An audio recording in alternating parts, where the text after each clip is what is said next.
Hey, this is Chris. Got a little project for this afternoon. Been driving my car the last couple of weeks. This is a 2006 Toyota Camry. I've been smelling burning oil at idle with the fan on.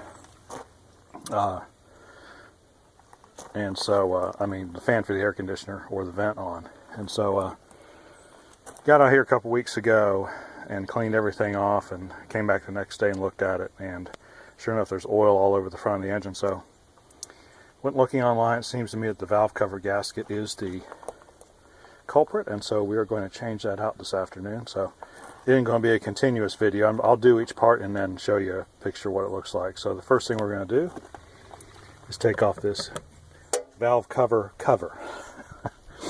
Yes, so when we get that done, I'm going to take out those two nuts right there, and it's supposed to pull right off. Easy enough.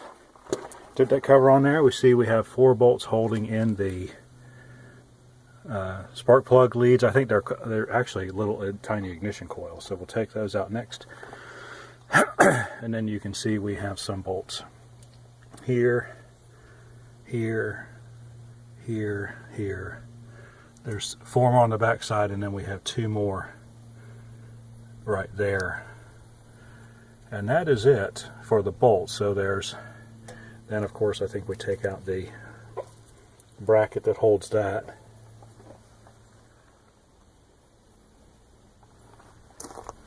Hold on a second. And then the bracket that holds this little assembly on there too. Okay, something's going on with the dog, but I think he's okay. So we've got to take all that out and then get that cover off there. So, gotten everything disconnected. The only problem I can foresee is that this wire harness doesn't want to move very much. You can see it gives you just enough clearance to get that thing out of there. And of course, you got this wiring harness, but it looks like it's going to move. So lifting up on this end, bringing the whole thing up, and then taking it out that way looks like the way to do it. I do have to worry about these 2 studs here, though. That makes things a little bit harder than it really needed to be, although I can understand putting the studs in there so that when you first put the valve cover back on, it's locked positively into place, and so you don't have to worry about it squiggling around. Squiggling, that's a technical term I use. So looks like we're on our way. Gonna get a knife in there. Wish I had something plastic. I use that on my electronics work. Anytime I got to pry something apart, but I've got a knife, and but I'm just going to be very, very careful squeezing it in that little gap right there, right in there, and we're just going to work this thing off of here. Okay, see the cover off. Yeah, it's pretty discolored. I don't really know if that's normal or not. Looks like my timing chain's in good shape though. It's nice and tight, so I'm not going to worry about that. Although this is a non-interference engine, so even if the chain breaks, I don't have to worry about things getting messed up, like valves hitting the piston or anything like that. So that's good. Everything looks pretty clean in there. So I am just going to clean off that mating surface just a little bit.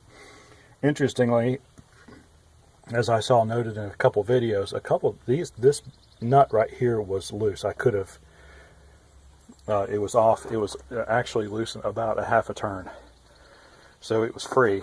I had a thought of just tightening that one down, and this one, excuse me, was loose as well. That bolt was loose about a half a turn too. So I thought, for a second there, I thought, oh, why don't I just go ahead and try tightening that down, because it visibly tightened down when I screwed it back down in there. So, but I thought, no, while I've got this apart, why don't we just go ahead and replace it, because no sense in taking a chance of having to take this all apart again. Although I just started 20 minutes ago and I've already got it apart. So here's the inside of the valve cover. It looks like it's in pretty good shape. Yeah, I don't see any wear on it. You can see where the bolts come through. You can see where the spark plugs fit. There's a little bit of deformity right there, but I don't think that's a big deal. Well, I hope not anyway, because there's really no way for me to machine that and get it right. So that's just kind of the way it is, right? All the spark plugs are still way down. Yeah, you can see the spark.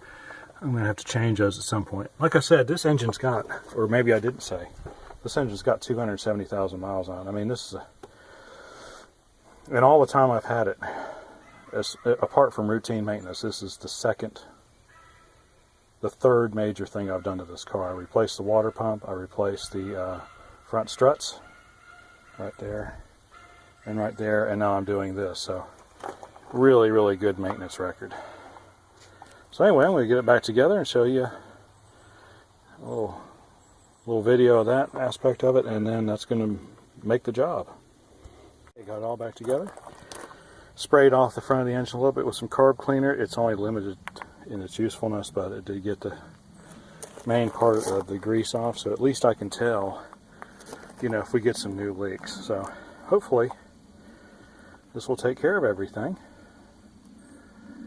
And I'm going to start it up, see if we see anything. That'll be a future video. I'm going to have to run it a few days to see how things go. So, okay, we're back with a little update. Looking at the front of this engine, I fixed it Thursday evening and have driven it about 400 miles since then. And if you look carefully at the front of the engine, you can tell that there as well. I hope you can. There is no sign of any kind of oil leaking out of there. It used to gather down there. If you can see that little depression there, it used to gather there and fill that up. So not a sign of any oil. And checking the oil, I've been checking it religiously about every 100 miles or so, just to make sure we don't have any hidden leaks, like maybe down the back side of the engine, and everything is dry back there as well. So we're going to call this repair good. So really not all that difficult to repair, and I'm glad I didn't just try to tighten down the two loose bolts and wing it, because now it's fixed and now I don't have to worry about it anymore. So anyway, just thought I'd give you that update. Please like and subscribe if you enjoy our videos, and if you have any questions or comments, or if you need any help, if you're doing a similar repair, please feel free to ask a question in the comment section below, okay? We'll see you on the next one.